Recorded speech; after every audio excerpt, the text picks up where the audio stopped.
మీరు తప్పుడు సమాచారాలు ఇస్తున్నారు, మా దగ్గర నిర్దిష్టమైనటువంటి ఆధారాలు ఉన్నాయని చెప్పిన తర్వాత మరి గౌరవ శ్రీధర్ బాబు గారు ఒప్పుకొని మేము వరల్డ్ బ్యాంక్కి ప్రపోజల్ పంపిన మాట వాస్తవమే అని చెప్తూనే మళ్ళీ మమ్మల్ని తప్పుదో పట్టించే విధంగా ప్రజలను అట్లానే సభను తప్పుదో పట్టించే విధంగా మేము ఇచ్చినటువంటి మాట వాస్తవమే, కానీ ఇంకా కూడా డిపిఆర్ లేదు, డిపిఆర్ లేకుండానే ప్రపంచ బ్యాంక్కి ఇచ్చాము, అది వేరే ప్రాజెక్ట్ కోసం ఇచ్చామని చెప్పి వారు తప్పుడు సమాచారం ఇచ్చారు. నేను నిన్న ఏదైతే చెప్పానో నిర్దిష్టంగా నా దగ్గర ఆధారాలు ఉన్నాయని, ఆ ఆధారాలతోని ఇవాళ ప్రజల ముందుకు నేను రావడం జరిగింది.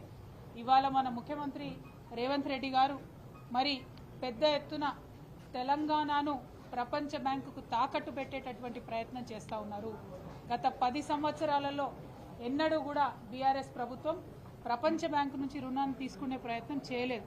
ఎందుకంటే ప్రపంచ బ్యాంకు యొక్క చీకటి రాజకీయాలు అన్ని దేశాలలో ఎట్లా జరుగుతాయో మనకు తెలుసు. కాబట్టి ఎన్నడూ కూడా బీఆర్ఎస్ పార్టీ తెలంగాణలోకి ప్రపంచ బ్యాంకు నుంచి రుణం తీసుకునేటటువంటి ప్రయత్నం చేయలేదు. కానీ అధికారంలోకి వచ్చినాక సంవత్సరం లోపలనే రేవంత్ రెడ్డి గారు మరి ప్రపంచ బ్యాంకు ముందు మోకరిల్లుతా ఉన్నారు. మూసీ నదీ పరివాహక ప్రాంతాల్లో ఉన్నటువంటి పేద ప్రజల నుండి భూములు లాక్కొని ఆ భూములు ప్రపంచ బ్యాంకులో తాకట్టు పెట్టి రియల్ ఎస్టేట్ ప్రాజెక్ట్ డెవలప్మెంట్ కోసం అని చెప్పి వారు ఈ డిపిఆర్ ఇవ్వడం జరిగింది. ఈ యొక్క ప్రిలిమినరీ ప్రాజెక్ట్ రిపోర్ట్ అనే పేరుతోని వారు ప్రపంచ బ్యాంకుకు ఇచ్చినటువంటి పేపర్ ఏ తారీఖు ఇచ్చింది? 19 సెప్టెంబర్ 2024 నాడు ఈ కాగితం ఇచ్చినారు. ఇందులో ఇక్కడ పేరు రాసుంది మూసీ రివర్ డెవలప్మెంట్ ప్రాజెక్ట్ అని చెప్పి. కానీ నిన్న సభలో శ్రీధర్ బాబు గారు మూసీ రివర్ డెవలప్మెంట్ ప్రాజెక్ట్ కోసం కాదు, కేవలం మేము మూసీలో నుండి సీవరేజ్ ఇంటర్సెప్టర్స్ కోసం ఇచ్చామని చెప్పడం జరిగింది. కానీ ఈ మొత్తం పేజీలలో చాలా డీటెయిల్డ్గా ఎక్కడెక్కడ రియల్ ఎస్టేట్ని డెవలప్ చేస్తాము, ఎట్లా అయితే ల్యాండ్ పూలింగ్ చేస్తాము, ఎట్లా అయితే పేద ప్రజల నుంచి భూములు లాక్కొని అక్కడ పెద్ద పెద్ద మాల్లు కడతాము అని చెప్పి వారు స్పష్టంగా చెప్పడం జరిగింది. మరి నేనేదైతే నిన్న సభలో చెప్పడం జరిగిందో నిర్దిష్టమైనటువంటి సమాచారం ఉంది మా దగ్గర, ప్రభుత్వం ఆల్రెడీ డిపిఆర్ ప్రిపేర్ చేసిందని చెప్పడం జరిగిందో ఈ కాలంలో మీడియా మిత్రులకు కనబడతా ఉంటుంది. ఈ కాలంలో క్లియర్గా whether detailed project report or DPR or detailed engineering design for the project is available అన్న కాడ రాష్ట్ర ప్రభుత్వం అవును ఎస్ అనేటటువంటి సమాధానం ఇచ్చింది. అదే మీరు నిన్న అసెంబ్లీలో మాకు ఇచ్చినటువంటి జవాబు చూసినట్టయితే ఇక్కడ చాలా స్పష్టంగా మా దగ్గర లేదు, ఇంకా డిపిఆర్ ప్రిపేర్ కాలేదు అని చెప్పి వారు జవాబు ఇవ్వడం జరిగింది. ప్రాజెక్ట్ కోసం వెచ్చించాల్సినటువంటి అంచనా వ్యయాన్ని ఇటీవల ఎంపిక చేసినటువంటి కన్సార్షియం ద్వారా డిపిఆర్ని ప్రిపేర్ చేస్తామని చెప్పి నిన్న అసెంబ్లీలో చెప్పింది. అంటే నిన్న డిసెంబర్ 17 రోజు ఇంకా డిపిఆర్ ప్రిపేర్ కాలేదని అసెంబ్లీలో చెప్తారు. 19 సెప్టెంబర్ నాడు ప్రపంచ బ్యాంకుకి మా దగ్గర ఆల్రెడీ డిపిఆర్ ఉందని చెప్తారు.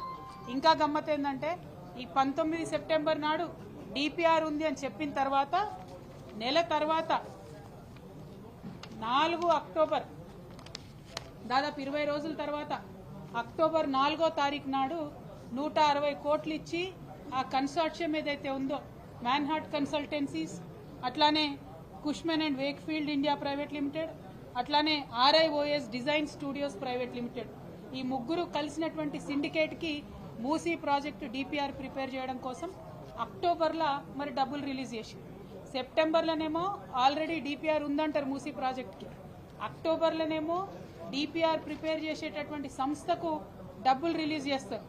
డిసెంబర్లో అసెంబ్లీ సాక్షిగా ప్రభుత్వం నిలబడి మరి డిపిఆర్ లేదు, ప్రపోజల్ లేదు, మేము వరల్డ్ బ్యాంక్ దగ్గర మూసీ కోసం నిధులు అడగలేదు అని అంటారు.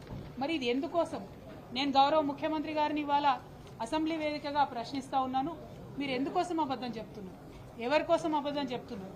నిజంగా ఏం చేయదలుచుకున్నారన్నది ప్రజలకు పారదర్శకంగా చెప్పలేనటువంటి అసక్తత ఏమున్నది? ఇది ఎవరి లాభం కోసం చేస్తున్నటువంటి ప్రాజెక్ట్?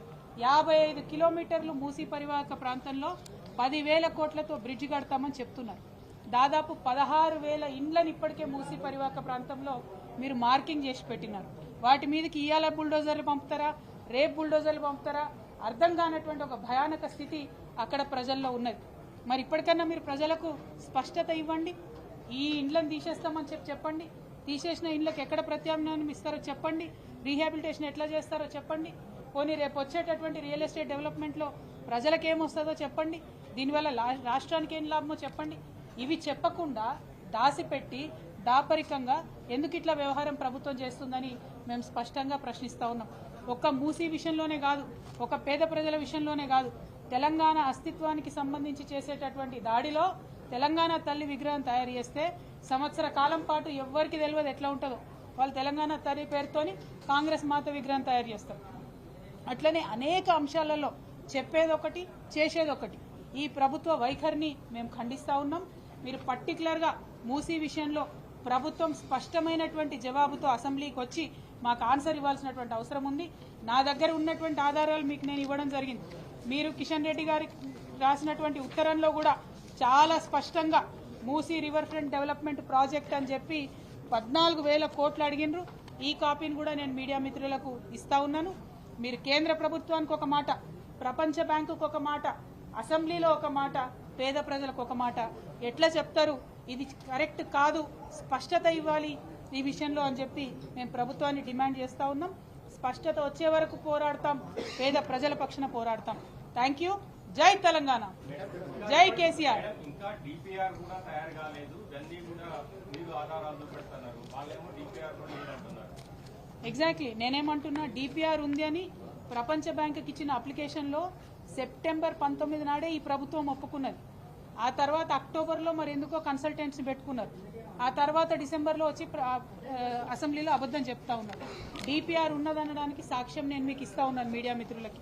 ప్రశ్నించాల్సినటువంటి అవసరం ప్రజల తరఫున మీడియాగా మీకు కూడా ఉన్నది కాబట్టి దయచేసి ఈ అంశాన్ని మరి ప్రశ్నించాలి.